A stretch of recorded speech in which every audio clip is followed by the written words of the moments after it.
예, 느헤미야의 이야기를 보면은 하나님께서 확실히 감동하시는 사람들이 있다. 그렇게 생각이 들어요. 그리고 또 뭔가를 하나님께서 하시려고 하실 때 무작정 그냥 네가 해. 너 이거 사명이야. 하나님께서 물론 이제 특별한 경우에 그런 사람들도 있지만, 그러나 또 느헤미야 같이 이렇게 그냥 감동을 주셔가지고 이건 내가 해야 될 일이구나.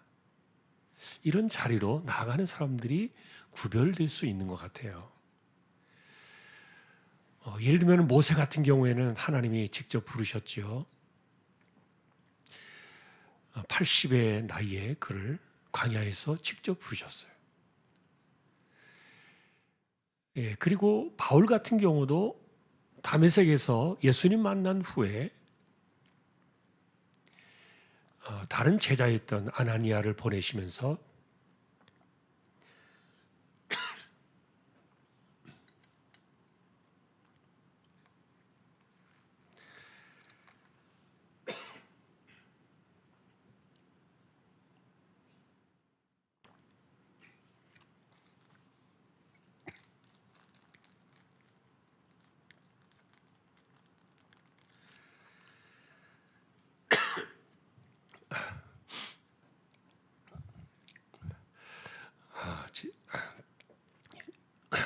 목이 잘 안 나와서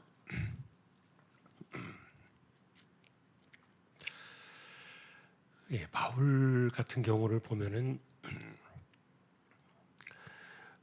다메섹 만나고 난 이후에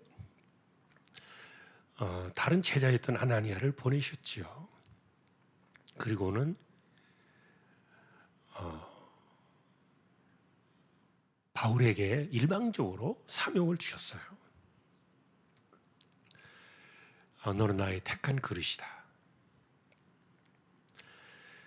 그래서 바울은 그 길을 갔는데 성경에 보면 그래서 이렇게 특별하게 하나님이 꼭 집어가지고 사명을 주신 경우도 있지만 또 한편으로는 지금 우리 느헤미야 같은 이런 사람들이요 마음에 감동을 주신 거죠. 영적인 감동을 주신 거예요. 그래서 이런 경우에는 자기가 하나님 앞에 손을 드는 사람들이죠. 저 같은 경우도 한번 생각을 해봤어요. 하나님이 저에게 꼭 집어가지고 너는 목회자가 돼야 돼. 너 이 길을 가. 이렇게 하나님이 직접 저에게 사명을 주셨을까? 이런 생각을 해보면은 저 같은 경우도 느헤미야 케이스예요. 바울의 케이스는 아니고요. 저도 모세의 경우도 아니고요. 그런데 이렇게 하나님께서 영적인 감동을 주실 때 공통된 특징들이 있더라고요. 저 같은 경우도 이렇게 느헤미야를 보면서 제 모습을 거울을 비추어 보니까 마음속에 주신 그 감동들이요 떠나질 않는 거예요. 사실 여러분 우리가 막 힘든 어떤 생각들에 파묻힐 때 예를 들어서 막 불면증에 시달리고 그 공황 장애가 오는 사람들 있잖아요. 여러분 공황 장애가 뭐예요? 그냥 막 마음이 두려워지는 거예요. 대인 기피증도 생기고 그동안에 하던 것들이 아무것도 생각나지 않는, 소위 말하는 뭐 어떤 분의 이야기를 들어보니까 공황 장애가 오니까 하나도 생각이 안 난다는 거예요. 이렇게 이야기를 하려고 하는데 머리가 돼가지고 마치 뭐 그냥 백치 상태로 돌아가는 것처럼 아무것도 생각이 안 난대요. 근데 그분도 그런 이야기를 하더라고요. 예를 들면은 처음에는 불면증으로 자기가 시작을 했는데, 그런데 잠을 잘 못 자니까 우울증이 찾아온 거예요.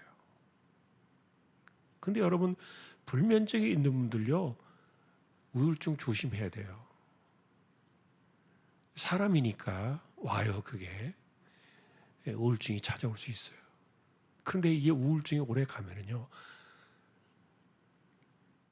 그냥 까닭없는 두려움이 찾아와요. 자신감이 없어지는 거죠. 사람들이 두려워지고, 자기가 하는 일이 두려워지고.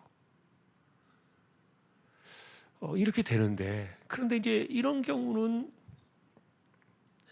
안 좋은 생각 속에 파묻혀가지고 사람들이 이렇게 허물어져 가는 그런 모습들을 보는 건데, 그런데 하나님의 감동하심은요, 긍정적인 효과를 일으켜요.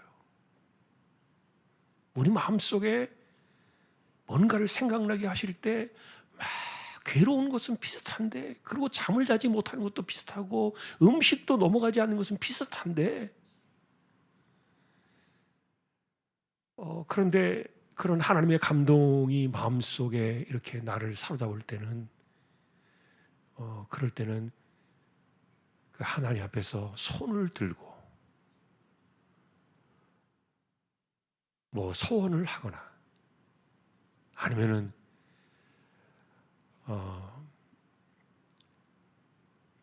뭐 결단을 하거나 뭐 이런 것들이 찾아와요.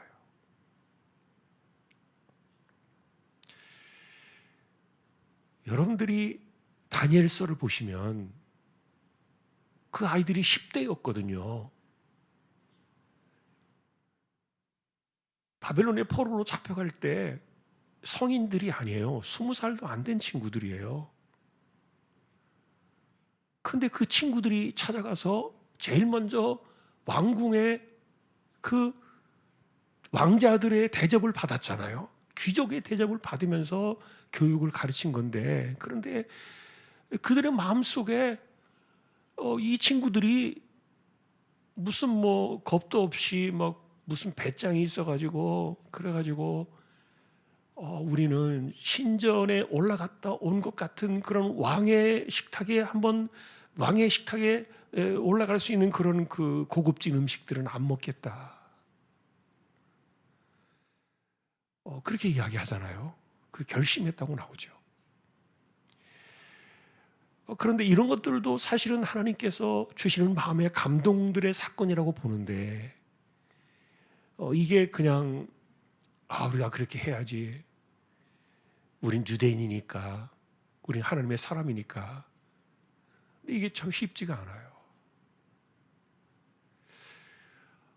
그래서 하나님의 뜻을 따라가고, 그리고 하나님께서 기뻐하시는 일에 우리가 손을 들고 순종하면서 그 길을 나가려고 하는 그런 그 사건들 속에는요, 감동이 있는데, 이것은 이제 느헤미야를 바라볼 때 굉장히 우리가 중요하게 찾아볼 수 있는 하나의 영적 사건이라고 생각이 돼요. 그래서 이렇게 생각하는 겁니다. 감동은 하나님이 나를 쓰시려고 하는, 나에게 뭔가 사명을 주시려고 하는, 아니면은 뭐 길게 보는 인생 전체를 바치는 사명이 아니라 할지라도 나에게 지금 뭔가를 하기를 원하시는 그런 일들이 있을 때 마음에 감동을 준다는 거죠. 이걸 어떻게 알 수 있느냐? 하나님이 주시는 감동은요, 쉽게 없어지지 않아요. 그냥 칠판 지우듯이 싹 지워버렸으면 좋겠지만, 예를 들면 여러분들 아까도 말했던 것처럼 사람들이 잠을 자지 못하고 불면증에 시달리고 우울증이 찾아오는 이런 이유들은요, 좋은 것 때문에 그러진 않아요. 대부분 힘든 것들, 스트레스가 되는 것들, 또 마음속에 이 부담이 되는 것들, 이런 것들이 자꾸만 누적되고 쌓여질 때 이게 지워지질 않으니까 불면증이 되거든요. 물론 이제 체질이 바뀌고 물론 여러 가지 원인도 다른 원인도 있겠지만 어쨌든 그래서 그런 것들이 와요. 그런데 하나님께서 이렇게 감동을 주셔가지고 사람들을 일을 시키시거나 아니면 뭔가 사명을 주시려고 할 때도 생각나게 하시는 거예요. 그래서 느헤미야가 아무도 시킨 것도 아닌데 자기가 그냥 금식을 했어요. 그것도 울면서 기도를 했어요. 그러니 왜 이것이 내 마음속에 떠나지 않는가? 왜 갑자기 예루살렘 그들이 불쌍해지는 것인가? 그런데 실제로 여러분 이 느헤미야의 이 사건은요 13년 전에 에스라가 백성들을 데리고 떠났어요. 에스라가 두 번째로 백성들을 데리고 예루살렘으로 가고 지금 남아있는 사람들은 이제 소위 말하는 진짜 예루살렘으로 가고 싶은 생각이 없는 사람들만 남은 거예요. 왜냐하면 그들은 떠나기가 힘들어요. 이제는 이민 세대로 그냥 눌러 살고 싶은 거예요. 그래서 이 사람들은 그들을 따라서 예루살렘으로 돌아가지 않았던 건데, 그러니까 이미 거기에 자기의 터전이 있고, 그리고 느헤미야처럼 이렇게 거기에서 어떤 그 직장을 얻었고, 그리고 거기에서 이미 뭐 누구하고 결혼했는지는 모르겠지만 어쨌든 그 지역에 있는 사람들하고 이렇게 살면서 이미 자기 뿌리가 된 거예요. 시간이 많이 지났으니까요.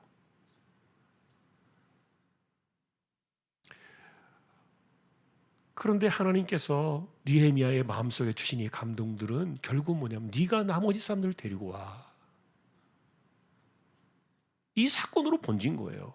물론 이제 느헤미야의 마음속에 일어났던 것은 성벽이 불탔다는 이야기를 들은 거죠. 그런데 에스라가 백성들을 데리고 갔잖아요, 예루살렘에. 그런데 그 사람들이 잘 도착했다는 이야기를 들었어요. 그런데 무슨 일인지는 모르겠지만 하여간 이 성벽이 공격을 받아가지고 무너지고 불에 타고 막 이랬다는 소리를 들으니까 그 사람들의 이야기를 들을 때 막 마음이 이게 막 미어지는 거예요. 마음이 막 아프고.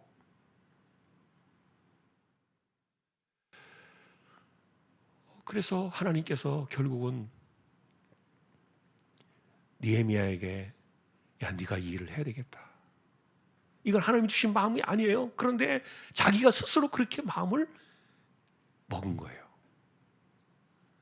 아, 내가 해야 되겠구나. 그래서 결과적으로 느헤미야가 자신의 공직 그 화려한 생활을 내려놓고 예루살렘으로 돌아오잖아요. 그리고 돌아올 때 혼자만 돌아온 게 아니라 나머지 거기에 가야만 하는 사람들, 가려고 했다가 못 갔던 사람들, 그들을 다 끌어모아가지고 예루살렘으로 돌아오는 거예요. 마지막 예루살렘 귀환의 끝을 맺었던 사람이 느헤미야인데 그것을 이 사람은요 아무 생각도 갖고 있지 않았어요. 예루살렘 가고 싶은 생각도 없고요. 그런데 결과적으로 이 느헤미야는 그런 일을 하게 된 거죠. 자, 그래서 어쨌든 우리가 이렇게 생각하는 겁니다. 본문을 보면서요. 하나님의 방식이 이렇구나. 하나님의 사람들에게 감동을 주시는구나. 그래서 그런 감동을 주실 때요. 우리가 영적으로 기도하고 그리고 하나님께서 기뻐하실 만한 일들이라고 생각되어질 때는요. 우리가 해야 될 일은 뭐냐? 손을 들어야 돼요. 손을 든다는 말이 뭡니까? 내가 할게요. 내가 할게요. 굉장히 소중한 마음이에요. 어쩌면 하나님께서 마음에 수많은 사람들의 감동을 주셔도요. 사람들은 그렇게 손을 들지 않을 거예요. 모든 사람들이 손을 든다면은 하나님께서 너무 일을 쉽게 하시겠죠. 그런데 사람들은 손 들지 않아요. 돌이켜 보니까 저도 하나님께 손을 들었어요. 제 스스로도. 그래서 저는요 하나님께 손을 들 때 제 마음속에 제가 목회를 내가 오래전에 서원을 했다가 잊어버렸는데 제가 대학을 들어가면서 공부를 하면서 마음속에 그 감동이 막 밀려오는데,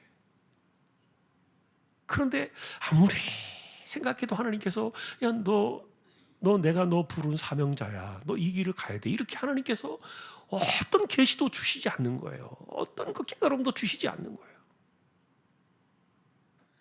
그냥 마음속에 어떤 그 감동만 일어나는데, 그래서 제가 오랜 시간 동안 그렇게 기도를 하다가 결국 손을 들었어요. 하나님께. 하나님, 제가 갈게요. 근데 손을 드는 그 순간부터 하나님께서 마음속에 답을 주시는 거예요. 맞아, 내가 너를 이렇게 쓰려고, 너 보내려고 내가 했던 거야. 이런 그 마음속에요, 시간이 지나면서 그런 생각들이 막 들어요. 아마 느헤미야도 그러지 않았을까? 지금 저의 일이 느헤미야와 같은 이런 그 성경의 위대한 인물과 비교할 수 있는 그런 정도는 아니지만, 그러나 생각해 볼 때 느헤미야도 역시 시간이 지나면서 그런 생각을 했을 것 같아요. 그래, 내가 그때 하나님께 손을 들고 내가 할게요. 이렇게 말을 하면서 결국 그것이 성벽이 불탄 것 때문에 성벽을 보수하려는 사건으로 시작이 되었지만, 그러나 그것이 발단이 되어가지고 이 느헤미야가 다 데리고 간 거거든요. 예루살렘을 채운 거예요. 그래서 하나님의 일들은 어쨌든 작은 감동으로부터 출발한다는 것도 분명해요. 우리는 예민할 필요가 있어요. 민감해야 돼요.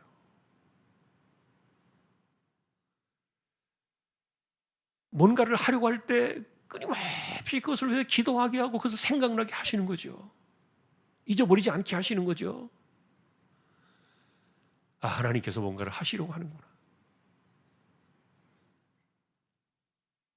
자, 오늘도 우리는 그런 그 믿음의 관점들을 좀 바라보면서요. 그래서 오늘 결론을 내리면, 하나님의 감동들은 우리에게서 늘 찾아올 수 있는데, 이렇게 확실하게 똑 부러지게 너는 이거 해, 이렇게 하나님께서 그렇게 하시는 방식들은 특별한 경우를 제외하고는 없다는 거예요. 우리의 삶에는 보통 그렇게 오지 않고 이 느헤미야처럼 온다는 거예요.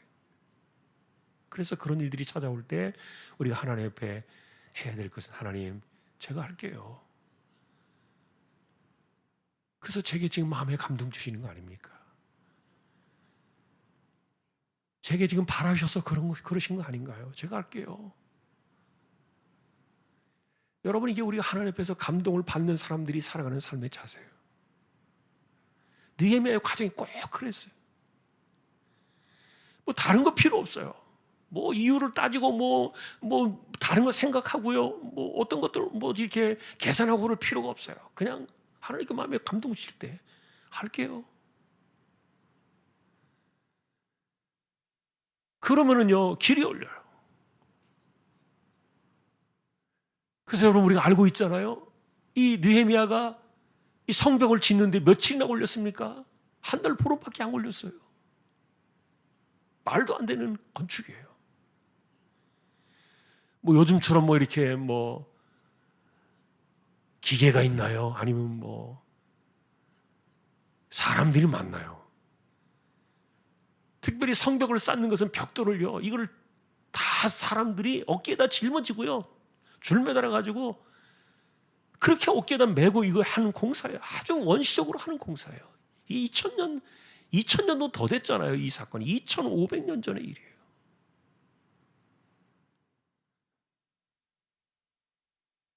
그 말도 안 되는 것을 한 달 보름 만에 해버렸어요.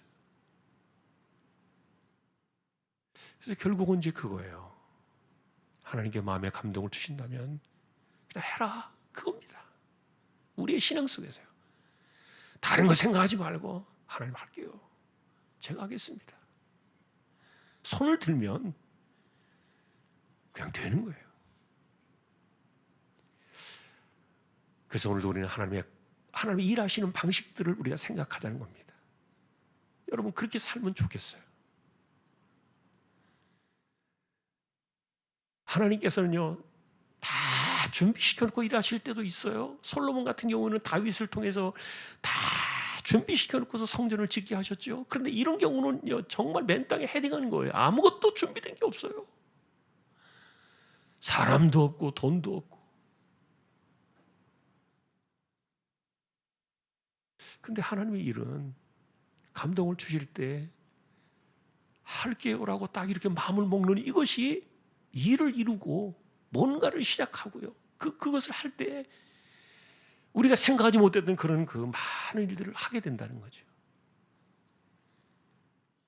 자, 오늘 말씀은 이것이 전부예요. 하나님이 일하시는 방식을 보는 겁니다. 감동이 있다. 그런 마음의 감동들이 찾아올 때 여러분 우리는 하나님께 내 마음을 드려요. 하나님 하겠습니다. 이것은 세월이 흐르고 2000년이 지나고 수많은 세월이 흐르고 오늘 같은 첨단 과학 시대를 살아가는 이런 현대에도요, 하나님의 이런 방식은 하나도 달라지지 않았어요. 그리고 하나님께서는 그런 사람들을 통해서 일을 하세요. 그런 사람들을 통해서 뭔가를 하시고요. 자, 우리는 분명한 하나님의 방식들을 오늘도 한 번 더 생각하면서 어쨌든 내 삶에 하나님께서 내가 할 수 있는 그런 일들을 수많은 감동들을 주셨을 텐데 우리는 그것을 그냥 지나가 버리거나 우리가 그것을 무시해 버리거나 우리가 손을 들지 않은 경우가 많았을지도 몰라요. 우리는 다 각자 소중한 그릇들이고요. 하나님의 집에 우리는 귀하든 귀하지 않든 간에 다 우리는 그릇들이기 때문에 하나님이 어디 뭐 마귀 자식을 데려다 쓰겠습니까? 아닙니다. 하나님의 사람들의 집에 그릇을 쓰잖아요. 똑같다는 생각이에요. 자, 오늘도 우리는 기도를 하면서요, 하나님께 우리에게 주시는 방식이 있구나, 감동을 주실 때 알겠어요. 하나님, 제가 할게요. 그래야 믿음의 역사가 시작이 되어지고 하나님의 일들은 보이기 시작한다. 자, 오늘도 우리가 기도를 드릴 때 나로 하여금 이런 믿음으로 하나님의 감동하심에 손을 드는 그런 자세로 지금도 세상을 살게 해주세요. 우리 기도하고요. 그리고 또 이 땅을 위해서 우리가 기도할 때 새로운 정부가 이제는 하나님의 나라에 부합하고 그리고 이 땅을 잘 세워나갈 수 있도록 기도해 주시고요. 저 북녘 땅 그리고 선교지 그리고 우리 가운데 병든 사람들, 아픈 사람들, 특별히 암으로 생사를 걸고 싸우며 기도하는 분들 하나님 살려주시도록 함께 우리 기도해 주시고요. 우리 특별히 고3 친구들 기억하시고 기도해 주시면 좋겠습니다. 자, 우리 함께 주여 한번 외치고 기도로 나가겠습니다. 주여 하나님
하나님의 방식을 생각합니다. 느헤미야를 통해서 주셨던 일상적인 이런 하나님의 방식들이 우리의 삶에 있음을 기억하고 감동을 주실 때 손을 들고 하겠습니다. 하나님의 일을 이루어가며 또 하나님의 나라를 경험하는 저희들의 삶이 되게 하여 주옵소서. 이 세대에서도 하나님 앞에 손을 들고 하나님 주시는 마음들을 이루어가는 그런 종들로 살아가는 저희 모두가 되기를 존귀하신 우리 예수님의 이름으로 간절히 기도하오며, 이제는 우리 주님 예수 그리스도의 은혜와 하나님 아버지의 사랑과 성령님의 감화 감동 위로 인도 교통 충만하심이 이제로부터 영원까지 함께 있을지어다. 아멘.